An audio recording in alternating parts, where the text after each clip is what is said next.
Hello, welcome to another episode of Purple Insider. Matthew Coller, Will Ragatz here for our weekly get together. And Will, I think we should start right off, not with a game, not with jokes, not with any small talk about the weather, but with injury report stuff. Because actually, we just got some updates that are very interesting to Sunday's game. Ezekiel Elliott, it appears, is going to play against the Vikings. Christian Darrisaw was kind of at practice, but in a non-contact jersey. Noah Caleb Evans. I don't really know what to make of the non-contact jersey, but that would seem like it's a good sign for the potential for Christian Darrisaw. And also the Vikings will face Dallas at mostly full strength with their running game, which could be a pretty good battle with the Vikings defensive line because Dalvin Tomlinson's still not practicing. He's going to be out, but they've gotten a lot recently out of Tonga and out of Bullard, like these guys that you never would have expected playing key snaps. So what do you make of all that, Will? Well, it was concerning, right, on Wednesday when you see the injury report and you got the Vikings' three best players are on it. Justin Jefferson had a little toe injury, which he said today that he's fine. That's not a concern. Zadarius Smith was on it, the NFL leader in pressures with a knee injury. It seems like he's going to be fine. I think that's just kind of something you deal with when you're Zadarius Smith and you're 30 years old and you play a ton of snaps and you've had some injuries in the past. And then Christian Darrisaw is the most concerning one, I would say, because he didn't practice. He's in the concussion protocol, left the game against the Bills. And you're going up against a Dallas team that has Micah Parsons, who is a Defensive Player of the Year candidate, and just a team in general. They lead the NFL in sacks. They lead the NFL in pressure rate. Like the Vikings really, really need Christian Darrisaw for this game. So definitely, I think a good sign to have him out there in some capacity, even with a non-contact jersey on. That's better than say a Caleb Evans not being at practice at all for the second straight day with a concussion. And then on the Cowboys front, I don't even know if it's necessarily a bad thing for Ezekiel Elliott to be back because Tony Pollard seems to be just a lot better. So to the extent that Elliott's presence takes away from Tony Pollard touches, maybe not the worst thing. But to be fair, I think the combination of Elliott's kind of power and Pollard's speed can be dangerous. So yeah, the running games on both sides going to be huge to watch. I think the last couple of times we've seen Ezekiel Elliott against the Vikings, I'm not going to underrate him just yet. He made a key catch last year toward the goal line, plowed through a couple of guys. Like you said, he's still got a lot of power. And I also think that there is a tendency to fall in love with RB2 a lot of times. Like and this is not always. I mean, Pollard is a really special player with his burst, but keeping both of those guys fresh is good. And sometimes the RB2 gets a little more favorable situations or comes in a game completely fresh as opposed to the starter who's been worn down. And honestly, like hint, hint, nudge, nudge, keep using Alexander Madison from time to time to make sure that Dalvin Cook is at 100% late in games if you need him. If you ever do have a lead in the fourth quarter and you need to run the clock out, that will possibly benefit. But yeah, I mean, this is the Christian Darrisaw thing is really, really vital to them winning this game, but you also do not want to push Christian Darrisaw back. And in our experience, Will, I think you'd say the same thing, that with concussion protocol, you just have really no idea when a guy is going to return. You can't really from the outside take a guess. It's not like, oh, his ankle, he's limited in practice, or it didn't look that bad, or he was still moving this way or that way. And that's why the NFL even tells these teams, like, don't mess around with that. Don't give potential timelines and so forth. It could be that it ends up being like Harrison Smith, where Christian Darrisaw has to miss just this one game, but they also have 2 games in 5 days after this one against the Dallas Cowboys. So even though you'd love to have him against the Cowboys and Micah Parsons and one of the best defensive lines in the NFL, if not number one, you also have to take the long-term consideration, because if somebody is coming off of a serious injury like that and they play too soon, we saw what happened with Tua, where it set him back quite a ways because the Miami Dolphins put him in too soon after a concussion. So the Vikings have to be very, very careful here. And I wouldn't be totally shocked if he didn't play, but that is a massive loss. I know Blake Brendel did a terrific job, but they also gave a lot of help to him. And I don't think you want to have to do that where you're chipping and you're putting Dalvin Cook over there. You're putting KJ Osborne, I noticed, was taking shots at Von Miller when he was over there. I don't know that you want to do that when you're going up against a tremendous Dallas defense. Yeah, no, it's not a situation where like it's some upper body or lower body kind of minor injury and like the situation and the game matters. Like, oh, Darisaw is going to play through this and he really wants to play and he's going to tough it out because it's an important game for NFC seeding purposes. Like, that's just not how it works. It's not how it should work with concussions. And I think the Vikings have been and will be good about that. Kevin O'Connell has said that they're going to trust the medical staff. They're going to let the process play out, see where Darisaw is at, see where Evans is at. And it's a good point that, yeah, you'd like to have him against the Cowboys. You'd also like to have him against the Patriots defense, who you see 4 days later. So it wouldn't surprise me either if he didn't play. It also, we don't know. I mean, it's just going to depend on the testing that they do, how he looks today, tomorrow, into the weekend, all those kind of things. I imagine he might be at least ruled doubtful or maybe questionable in the final injury report on Friday. But we'll see. It's kind of the same thing with Dalvin Tomlinson, too. Like, these games are important right now. The Vikings are pursuing the 1 seed, and that really matters when it comes to having the home field advantage throughout the postseason, having the first round bye potentially. But they also are taking a long-term view because they're in position where unless things really, really fall apart, they're going to be at least the number 2 seed in the NFC. Like, if they go 4-4 the rest of the way and finish 12-5, the Seahawks would need to go 6-1, I think it is, to match that and potentially have a tiebreaker on conference record or something like that, which seems kind of unlikely for the Seahawks to do. And the Vikings still have games against the Colts and the Lions and the Bears and things like that. So they're in a position where they're set up to, even if they're not the number 1 seed, be in a good spot when the playoffs start. And you want to have Dalvin Tomlinson at full strength, at full health as part of that, which is why I think they're taking kind of a long game, slow approach with Tomlinson and not trying to rush him back by any means, because he is really important. You want him to be good to go when he's back. And like you said, shout out to Kyrus Tonga and James Lynch and Jonathan Bullard and Ross Blacklock. And the Vikings haven't, like, Tomlinson's a great player, but you don't watch these games and say, oh, they're getting killed on the interior because they don't have him. So that's kind of a testament to their depth. It's actually been remarkable to see some of their depth emerge that we didn't expect. Even a Caleb Evans, the way that he played against Washington, it was a key performance. And I'm not going to call Duke Shelley great depth just yet, but he certainly made a play. I mean, they have all year, when someone goes out, and it hasn't happened that often, but when someone goes out, there usually has been another player to step in and take that guy's job and do well. And, you know, Blake Brandel was probably the best example of that. Just like, who is in right now? Like, I wasn't even sure who the next man up was going to be. I know that they had been high on Blake Brandel as a development prospect. We've seen him play a lot of second team during training camp, and it felt like they liked where he was going, his trajectory. But this is a guy who didn't even make the team out of camp the last 2 years. And then it's, okay, the biggest moments here, you have to go in and play against a very, very good defensive line. So they've gotten a lot of those key performances. Josh Metellus stepping in for Harrison Smith was another big example of that, where he played extremely well. And that was always our question going into the season, because a lot of these guys, you just didn't really know, like, is there anybody behind the corners? And Caleb Evans seems to be that in a very small sample size. But him not playing, Andrew Booth Jr., Duke Shelley, I'm a little less confident in that. And I have to imagine that Dallas is right now looking at every way to get CeeDee Lamb away from Patrick Peterson as much as possible to take advantage of those potential matchups, which is kind of how I wanted to structure the show, Will. I mean, one of the best parts about this season when you're 8-1 from our perspective is every game is just like a playoff game. Every game is big. Every game matters from a matchup perspective.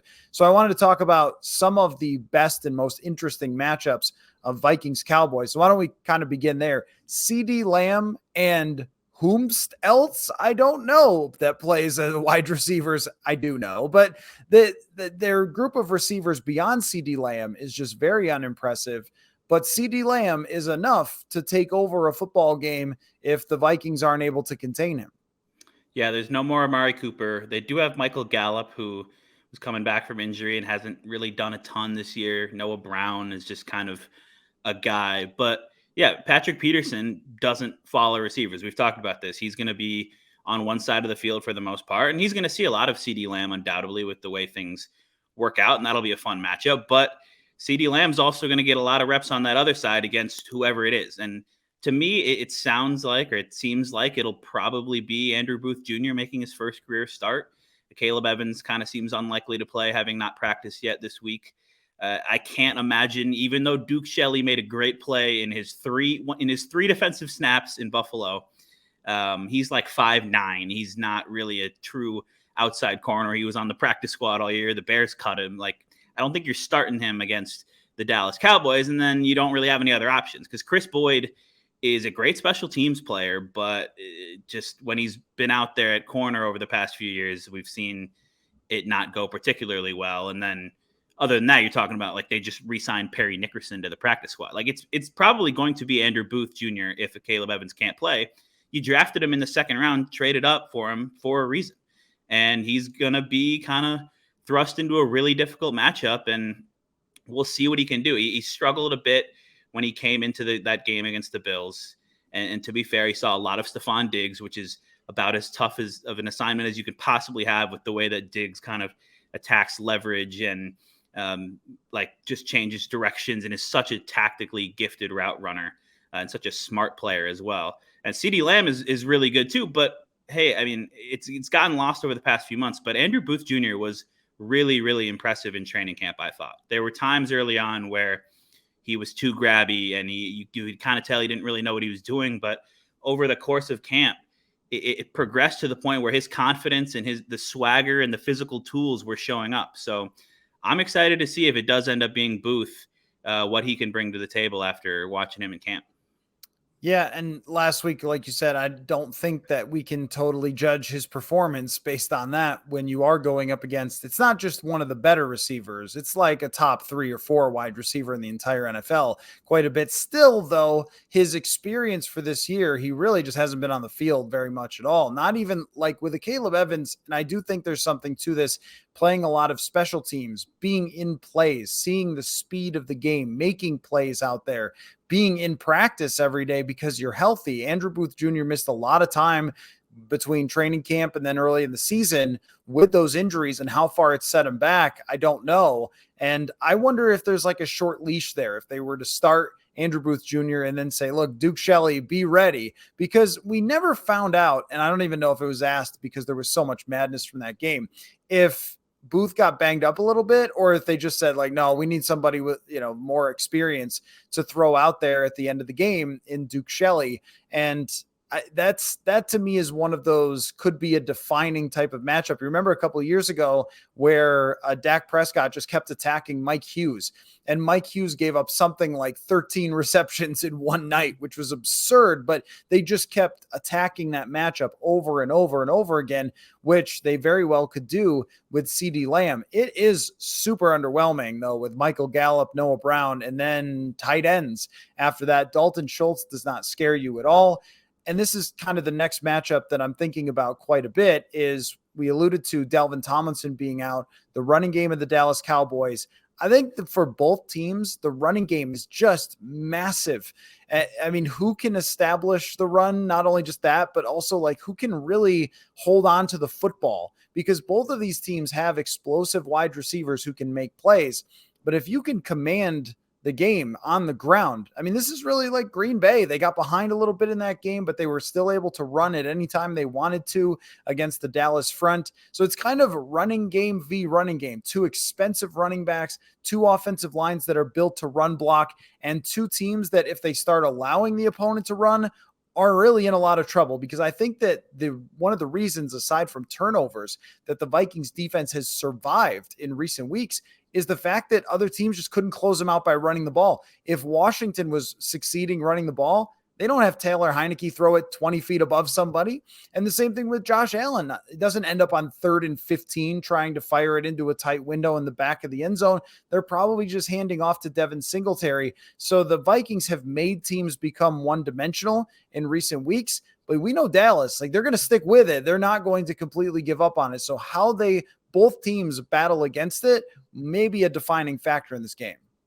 Yeah, it really will be. And I think the Vikings' success with their run defense, a lot of credit goes to the linebackers, Eric Kendricks and Jordan Hicks, I think have improved in that area as they've grown more comfortable with the scheme over the course of the season. You got two good defensive ends or outside linebackers in Zadarius Smith and particularly Danielle Hunter, and just in terms of not only pass rush, but setting that edge against the run and keeping contained and kind of forcing things into the middle where there are more defenders. And yeah, that's been a big reason for the Vikings' success, and it's going to be tested because with Zeke Elliott back, you've got two different backs who can challenge you in different ways. Elliott's got a lot of experience, and he's not as bursty as he once was, or as Tony Pollard currently is, but still powerful and still somebody who has good vision and will generally find the hole, find the cutback lane, make the right play. And then Pollard's a home run hitter. Like if you give that guy any kind of space and you don't fill a gap the right way, he can break it for 20, 30, 40 yards or more. And so that's going to be a big concern for the Vikings this week.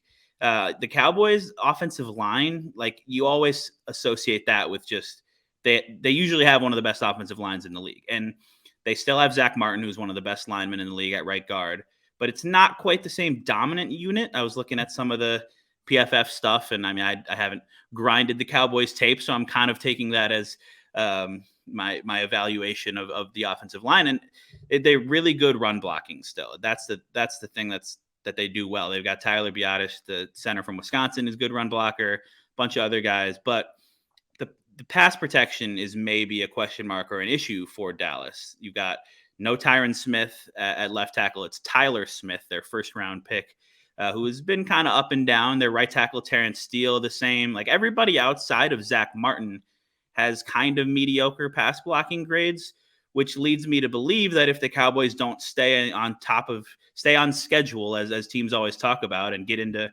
manageable third downs and things like that, that the Vikings will be able to kind of make an impact with the pass rush. And Zadarius Smith has just been dominant this year. Danielle Hunter had 1 sack in the first 4 games and now has like 5 in the last 5 or something along those lines. He's really gotten going. So that's why the running game for both teams is so key. It's just about kind of staying on schedule and moving the ball downfield and putting yourself in good passing situations where you're not having to drop back on 4th and 18 and throw up a prayer to Justin Jefferson and things like that. I think both pass rushes, in the event that the run game doesn't work on early downs, are really going to be able to kind of blow things up, especially if Christian Darrisaw isn't playing.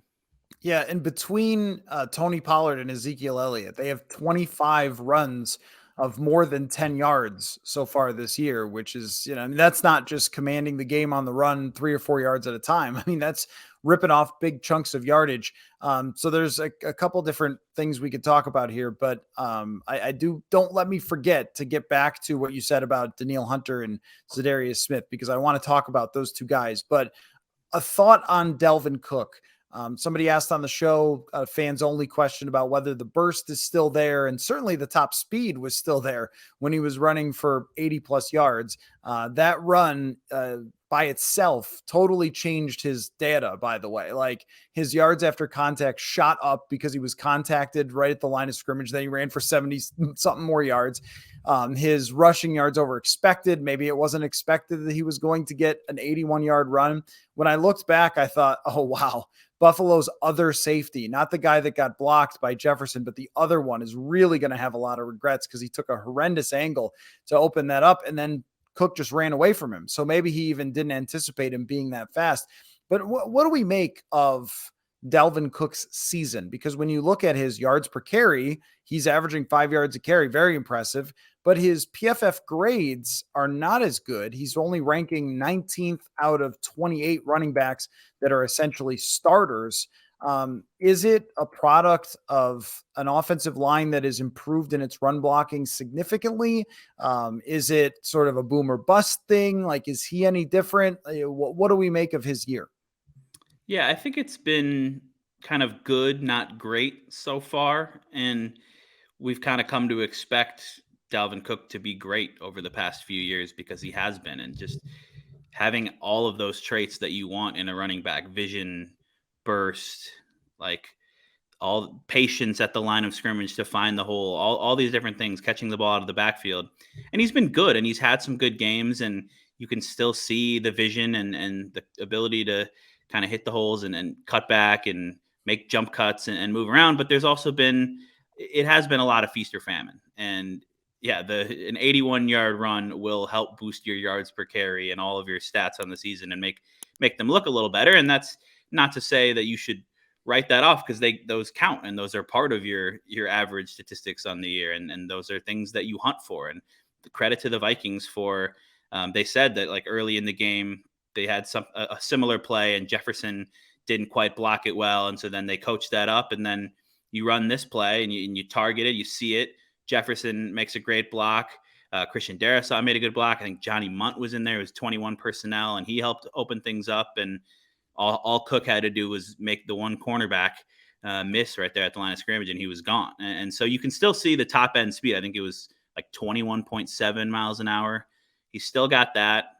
I think he's not quite the same player he was when he was like 24 years old, which is just, it's natural. That happens when you're a running back in your sixth season in the league. And I still think overall Cook is a really good running back. There could be a whole separate conversation about kind of his future and is it worth it for the Vikings to continue paying him $12-13 million a year in this system. But as far as right now and where the Vikings are looking at a Super Bowl and a deep postseason run, Cook's a nice running back to have, even if he's not still maybe a top 3 or top 4 guy. Yeah, when I look at how he's graded in previous years, he was graded toward the very top of the league, and now sort of middling. I think it has a lot to do with kind of the success rate, where he's got 2 huge runs for touchdown, one against Miami and one against Buffalo.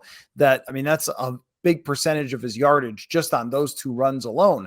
And on a play-to-play basis, he has not been as routinely successful as he has been in the past, where you could just have whole games where it was hand it to him. I mean, even I brought this up the other day, but against Dallas, where they ran like 10 straight times in a single drive, where it was just Dalvin over and over and over again.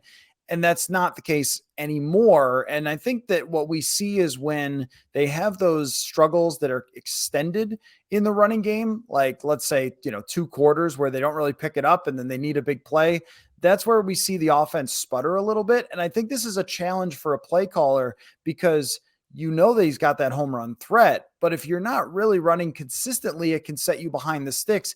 And so Kevin O'Connell, watching him kind of manage this, like, what do we need to do here? Do we need to go with Dalvin Cook? Do we need to stick with the run to try to set up some play action and so forth, or hope that he breaks off a big play? Or do you need to just kind of abandon it at some point? And I think he learned in Philadelphia that with Dalvin Cook, you can never really abandon it. And he learned that again in Miami and in Buffalo, that if you keep going to him enough times, that there's still enough there in the tank that he's going to be able to break off big runs. And I think that's kind of where it fits into this whole team is kind of a boom or bust team. It's like the defense on a play-to-play basis, not great, but they get huge plays. They get sacks, they get interceptions. The offense is the same way. Play-to-play, you go, they're only averaging this per play and their success rate isn't that good, but here's a 47-yard pass to Justin Jefferson that sets up these scoring plays. And I think that Dalvin Cook kind of fits in there. And right, like I don't even want to have the conversation about his future. I think it's really more just, does Dalvin Cook do enough to scare another team? And Dallas should be quite scared because they got really run over by the Green Bay Packers. And if the Vikings are watching that game, they've got to say that's the weakness. You take advantage of that aggressiveness that they have, and you can break off a couple of big runs with Dalvin Cook. I think it's a huge factor in this game. Yeah, it was interesting. We came into this season talking about how, like, is Kevin O'Connell going to make the Vikings more of a pass-happy offense? And we assumed that he was, because he's this offensive mind. He's coming from the Rams. The Vikings were around the middle of the league last year, 58% passing. And then to start this season, it was kind of more of the same. And we were like, oh, wait, they're actually not much more pass heavy than they were. But that has kind of gradually, slowly boosted to the point where they are now 5th in the league, passing it 64% of the time. And so I think the running game is still obviously important, and it will be particularly important in certain matchups, this weekend being one of them, where you have a Cowboys team that is so good at getting pressure in the pass game and is going to blitz you, and you're going to have opportunities to maybe exploit that and find some holes where there's not going to be a lot of guys left to defend the run if they're really coming after you. So it is important, but what the most important thing on this Vikings offense is going to be Kirk Cousins' continued trust of Justin Jefferson throwing the ball downfield into contested situations. Kirk Cousins' continued pocket presence, which has, I think, been really kind of on the up in recent games. That Bills game just being a great example of his ability to not even like he's still not really creating plays outside of structure all that much, but he's just subtly moving around in the pocket in different ways and giving himself more time and finding angles for throwing lanes. And then when he has to, he's been taken off a little bit. He had a huge 15-yard run against the Bills late in that game where he didn't even slide at the end of it. He put his shoulder down and tried to make something happen. And so Kirk Cousins playing really well and trusting Justin Jefferson is the thing that has kind of changed this Vikings offense and changes its ceiling kind of dramatically, because Justin Jefferson is just so unbelievably good that you always want to kind of give him as many chances as possible. And I think the addition of TJ Hawkinson has been huge as well. He's not really renowned as a run blocker. I think he's kind of been okay in the first two games with the Vikings, but just the ability he gives you over the middle of the field as a target, as kind of a leak out player in those boots.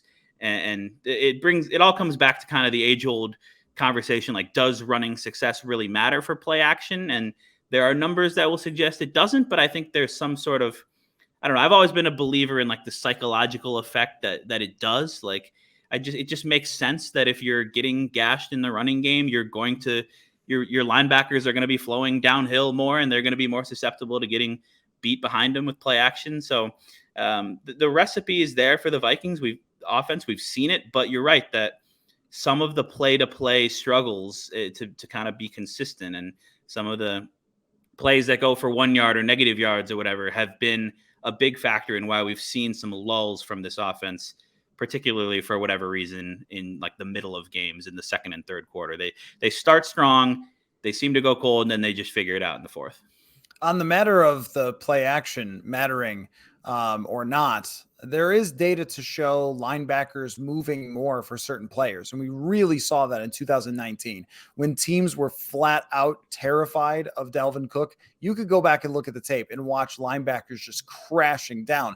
At the same time, in 2016, the worst running game I've seen from the Vikings since I've been here, Sam Bradford still had great numbers with the play action. So I'm not sure how to reckon with those two things being true, but I guess they can be. Maybe you can use it more often or in different ways schematically if you have the linebackers crashing down. But in a lot of ways, the league has sort of said, you're not going to get us on play action in the same way.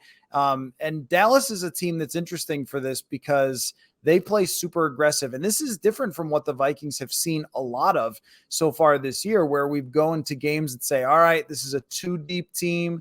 The Bills are that. They're going to play too deep. They're going to play over the top. Their cornerbacks are playing at the hot dog stand, and they're not going to let you get behind them. Well, Jefferson kind of changed that by catching the ball 20 yards down the field and then running another 20 for his big play early in the game. But this is a different kind of situation with Dallas. Like, they're a little bit old school in this way, where they put Jaron Kearse, old friend, in the box, and they rush the passer like crazy. They try to use that extra person to help stop the run. And it's an opportunity, I think, for the Vikings to run some of those play actions. But what I've noticed lately, Will, and I don't know why this is, maybe it's just one particular right guard being blown up repeatedly, but they have not really gotten Kirk going on the bootlegs almost at all for this entire season because they keep getting blown up. In fact, you mentioned his pocket presence. His best throw of the day was not the Jefferson 4th and 18. It was actually in overtime when they ran a play action and it got blown up instantly, and he just flung the ball to Jefferson and he made the sideline catch to, kind of set them up to move down the field into field goal position. But that can't happen all the time with those play actions. So I think that it's a really interesting matchup of just how Dan Quinn wants to play, because a lot of teams have moved away from the single high safety, and Dan Quinn is kind of leaning into that, which from San Francisco, we have seen if you have a violent and dominant defensive line, you can do that because you don't ask your corners to cover as long.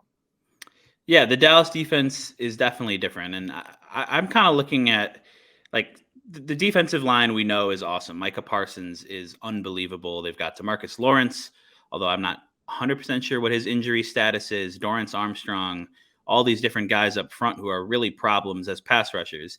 The run defense is a question mark, but I'm curious to see, like with the linebackers, you mentioned old friend Jaron Curse. We got old friend Anthony Barr, a longtime Viking, the first Mike Zimmer draft pick, making his return to Minneapolis in this game. And Vikings fans know he's not 2015 Anthony Barr anymore. There's a reason why the Vikings felt kind of compelled to move on and bring in Jordan Hicks, but he's still a guy who has played a ton of football in this league and can be really effective as a blitzer. Like he was a big pass rusher coming out of UCLA, and the Vikings, we've had this discussion about how the Vikings didn't really use him in that way as much, but when he can line up in the A gap, and he can do all kinds of things coming downhill, and is a good run defender. And Leighton Vander Esch is a similar player, their other linebacker. He's just a big physical run stopper guy. And so those two aren't really as kind of fluid in coverage, which will be something to watch, especially with the Vikings now having TJ Hawkinson.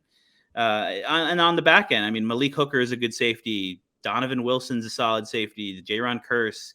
The cornerbacks are very interesting because Trayvon Diggs had 11 interceptions last year, but there's always this endless kind of discourse about him where a lot of times on film, he is maybe going for the interception, and that can lead to getting burned sometimes, which Justin Jefferson, interestingly enough, the Vikings play the Cowboys like every year for some reason. It's a fourth straight year. I don't know exactly what the logistics are of how that's worked out, but Justin Jefferson last year, 2 catches for 21 yards against the Dallas Cowboys.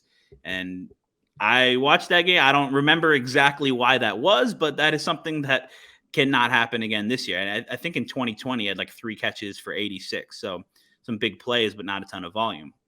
Yeah, it's just going to be interesting to see how Dan Quinn approaches this game. It's a different type of defense than the too high Fangio style defense that the Vikings play, that the Vikings have seen a ton of this year.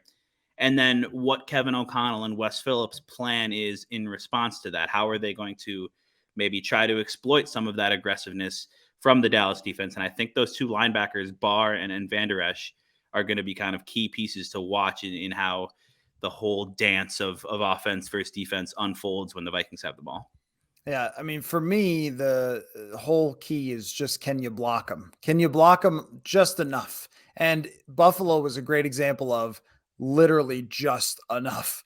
Kirk Cousins was still pressured 40% of his dropbacks in that game. And there were numerous times where Ed Oliver or Von Miller was this close to getting a sack on Kirk Cousins, and they got a completion.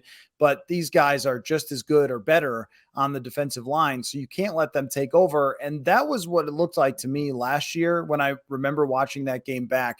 Was there were situations where Cousins dropped back and it was sort of instant pressure, and then he forced the ball out a little too quickly or whatever. Maybe the throw was not as accurate as he wants it to be. It's always and forever, even if his pocket presence looks good at times.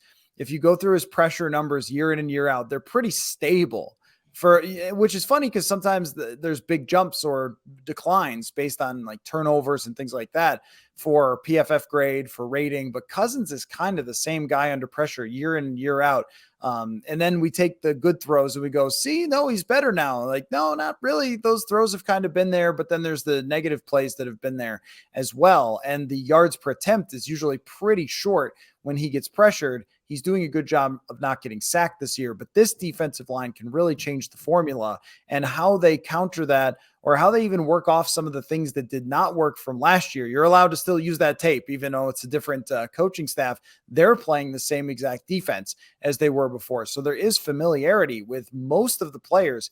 The right guard and the tight end are the only guys that are new. So a lot of these guys saw exactly what Dallas brought to the table. On the other side of things, we talked about the CD Lamb, we talked about the running game, but the ability to pressure Dak Prescott, it's always going to be huge. There's no quarterback we'll ever talk about where it's like, no, you can't pressure him. Don't worry about that. Just sit back there, chill, have a good day.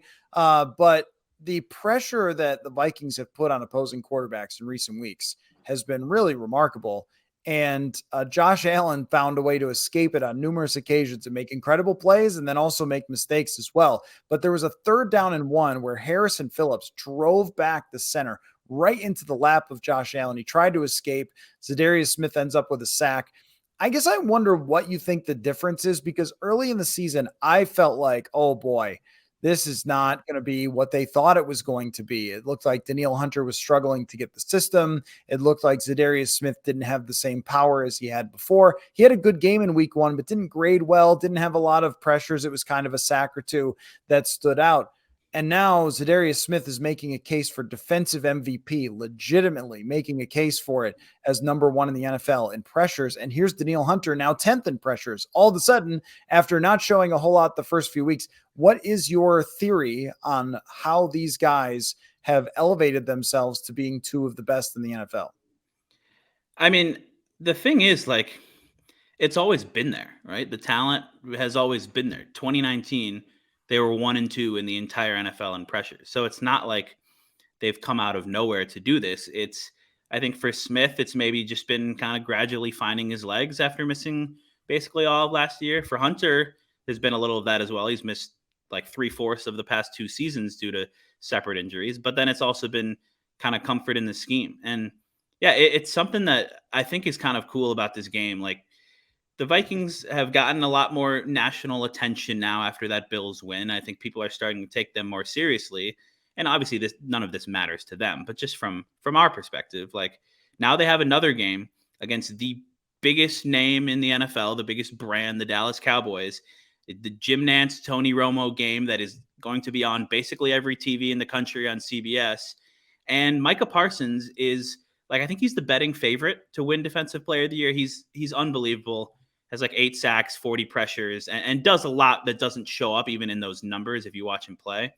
But Zadarius Smith has 8.5 sacks, has 55 pressures, which leads the league, and it doesn't seem like he's getting a lot of buzz for that Defensive Player of the Year. I think if you look at the odds, he's like 6th or 7th or something on there, which is still fairly high, but there's an opportunity for this game with the country watching. If Zadarius Smith comes out, he has over 9 pressures, or at least 9 pressures in 3 of the last 4 games. If he is dominant again, maybe ideally gets a sack or 2, because that's what most people tend to notice more so than pressures, which, Andre Patterson and other defensive coaches are not fans of that necessarily. But yeah, Micah Parsons and Zadarius Smith are not going to be on the field ever at the same time, but that to me is just kind of an interesting battle. Like, which star pass rusher shows up more and makes their mark more on the game, because they can really influence the outcome kind of by themselves. And the thing for the Vikings and Zadarius Smith is that he's not by himself. He has Danielle Hunter on the other side.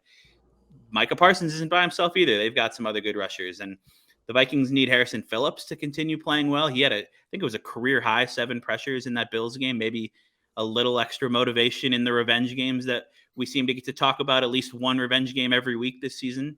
And DJ Wanham and Patrick Jones and other guys have still kind of been showing up a little bit in rotational roles. So the pass rush star power is there. There's star power all over the place with both of these teams: receiver, quarterback, offensive line, things like that. But yeah, these 2 big main pass rushers and Danielle Hunter as well are going to kind of be on full display in this game. So what do you think the biggest X factor is, Will? You got to do it. We're doing a hardcore breakdown. We got to do an X factor. You have a team coming off a super emotional win that did capture the nation. I mean, I just was looking at Bill Barnwell of ESPN, wrote a huge piece about everything that game meant for both franchises and everything. Like, once that's happening, you are in the limelight. I mean, all these guys have been doing national TV appearances all week. NFL Films was there. Like, there's a lot of attention now on this Vikings team, which might lead you to believe that there's been kind of that letdown. And Jeremiah Searle said earlier this week, what goes up must come down. And that does happen to teams. But also, this was a team that came back from London, went to Miami, gritted out a win. Like, I think that they have so many professionals, so many guys who've been around for a long time, that maybe they don't get too caught up in that sort of thing. But there is also just like, how much energy do you have after an overtime game where you played 151 total plays in that game? But the other thing is, for Dallas, like, they're kind of a little bit panicky. I mean, they go to Green Bay, they lose. They lost in Philadelphia, and now they're going to Minnesota. So they're playing. And they're third in their division. Like, they don't have a margin for error here. Right, right. I mean this is a very desperate game for Dallas, which I don't know if that plays in their favor or not. Like, because you could talk me into it playing in their favor. Like, the Vikings could be the fat cats getting slaughtered, to use Mike Zimmer's term, but or you could look at Dallas and say this team's kind of scrambling right now, and I don't know if Dak Prescott and Mike McCarthy can steer the ship in the right way. What do you make of X factors? Well, there are a lot of them, and I'll get to a couple in a second. But it's worth just pointing out, yeah, like the Vikings are entering the national stage in a big way right now. Everybody was watching the end of that Bills game. Everybody's going to be watching this game, and then you have actual primetime Kirk Cousins 4 days later on Thanksgiving night against the Patriots. And like we said coming into this 4-game stretch, we're going to learn a lot about the Vikings. We learned a lot in that Bills game, a lot of it positive, with how they responded. But now it's can you keep it going? And this has been, from what we've seen, their messaging from Kevin O'Connell and everybody else throughout is 8-1, 6-1, 7-1, 8. It doesn't mean anything. You have to go out and prove it every single week. And I think that's the right mentality to have, and that helps them. And that's a big reason why they've been able to kind of sustain this 7-game winning streak. But now, I mean, Kevin O'Connell even admitted earlier this week, like, this is a tough challenge.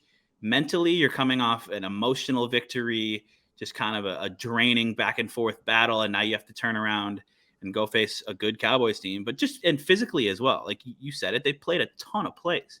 That game lasted like 4 hours, and it was just really, really physically demanding. And it's kind of like in baseball, you talk about like pitches with nobody on base are less stressful than high leverage, high intensity pitches with the bases loaded. There were a lot of high intensity pitches late in that game where it is all out. This play is the game, and this means the world. And that just turning around and coming off of that and now facing a really talented Cowboys team is tough. So if the Vikings are able to win this game, I don't think this is the spot where the Vikings are going to finally win a game by more than one score. But if they're able to just pull out another one-score game, that is going to be maybe just as impressive as the win over Buffalo, even with the Vikings being at home. So I say all that to say that it's a very important game. There's NFC seeding implications on the line. The Cowboys, if they win, are still going to be in the mix for that 1 seed. As far as X factors, I touched on it a little bit, but I think TJ Hawkinson is a huge one with just his run blocking, his ability to catch passes over the middle of the field. I mean, he has been targeted a ton over his first 2 games with the Vikings. Part of that, everybody got targeted a ton in that Bills game because there were so many plays, but he's going to be huge. I'd be on the lookout maybe for his first Vikings touchdown in his first home game with the Vikings. Just putting that out there. And then the huge obvious one is who plays at left tackle and at the other cornerback spot. It just that's an easy answer, but it's so huge because if Christian Darrisaw isn't playing, ooh, buddy, Blake Brandel, welcome to another tough spot after you held your own in a very tough spot in Buffalo. This is a different animal. And I know Von Miller is good, but Von Miller is not in his prime like Micah Parsons is. And Greg Rousseau was out of that game for the Bills. The Cowboys, I mentioned DeMarcus Lawrence. I'm not sure if he's playing, but they have a lot of weapons. So that's a big one. And then Andrew Booth, we already talked about. Like, he's going to be thrust into a big spot if he ends up making his first career start. So those are some of the big ones, I would say. And then just throw it to Justin Jefferson 15 times. I mean, it is a model that works. I would say that maybe an underrated X factor, if there's such thing as anything being underrated in the NFL, would be that Mike McCarthy battled Mike Zimmer many, many times. They knew each other extremely well. He understood how Mike Zimmer's defense operated, probably as good as any human being on planet Earth. It's totally different now, a totally different matchup, but that goes both ways. Like, Mike Zimmer understood how a McCarthy offense operated, but now it's Ed Donatel going up against him. So it's just a very different coaching matchup where they are not as familiar with each other. And I don't know exactly what that means. Maybe a higher scoring, wide open game. That's kind of what I would guess, but there's a lot of defensive talent on both sides to make game-changing plays. Okay, so we know what comes at the end here. I don't know who to pick in this game. I believe in the letdown game that it does happen after a huge emotional win, But I also think that Dallas has a lot of flaws on their team and maybe a bit of a paper tiger. But they also have the kryptonite for the Vikings, which is great defensive line play. So I really don't know. I think I want to lean toward the Vikings continuing the magic carpet ride, but I do know that it's some week they will just have a bad game. Like it's going to happen. They're not going 16-1. We don't. Right. Right. So I don't know. I guess maybe once my streak was over, I didn't really care anymore after picking them right. So I guess I'll just go with the Vikings to keep it carrying on here. And you picked them over the Bills, right? I did. I didn't know Josh Allen was starting, but I'm going to still roll with that. So I've really only missed the one game. So you're 8-1. I'm 7-2. I picked losses to the Cardinals and the Bills, which neither one happened. So the only really course of action for me here is to just say this Vikings team has some voodoo and magic to it and is just going to find ways to win games. So I'm going to pick the Vikings because I'm 0 for 2. Well, okay. I picked them to lose to the Eagles, and that happened. But since then, I picked them to lose twice. It hasn't happened. They could have easily lost a bunch of games. They haven't. So I'm going to take them. They're at home. There's been like Dak Prescott is a really good quarterback, but if you listen to the Cowboys kind of talking points on their fan base, like they're not necessarily thrilled with how he's played recently. And the concern is just, you touched on it earlier, like can the Vikings block at all? And it's just enough, because that's been the issue at times, and especially the last few years, is there are times where they can't block, and there's no plays you can call when you're getting dominated at the line of scrimmage. And that even happened a little bit 2 weeks ago in Washington for a stretch where like there was nothing they could do because the defensive line of the Commanders was just blowing them up every play. So that would be the worry from the Vikings perspective, but I'm picking them. I can't bet against this team right now. I've given up on considering logic, even though we just spent the last 45 minutes doing that. They just find ways to win, and it's ridiculous and it's entertaining to watch. Yeah, I mean, I'm convinced for now, but we'll see how long that carries on. It's at some point we're just going to go, oh, they had the bad game, and it just happens to every team that's good. The thing is that they can't let them string together. I don't know if this will be it. This sort of feels like it might be it, but it also feels like I don't really trust Dallas to come here and win another game. So I have no idea, which is why we don't give out gambling advice on the show, other than look, don't worry about them not being favored. It doesn't mean anything. It doesn't affect anything. So don't be too concerned about that. That's it. Great job, Will. Great stuff. This was the hardest core of hardcore breakdowns, and we've gotten hardcore, but we went super hardcore for this one. So great stuff, and we'll do it again next week.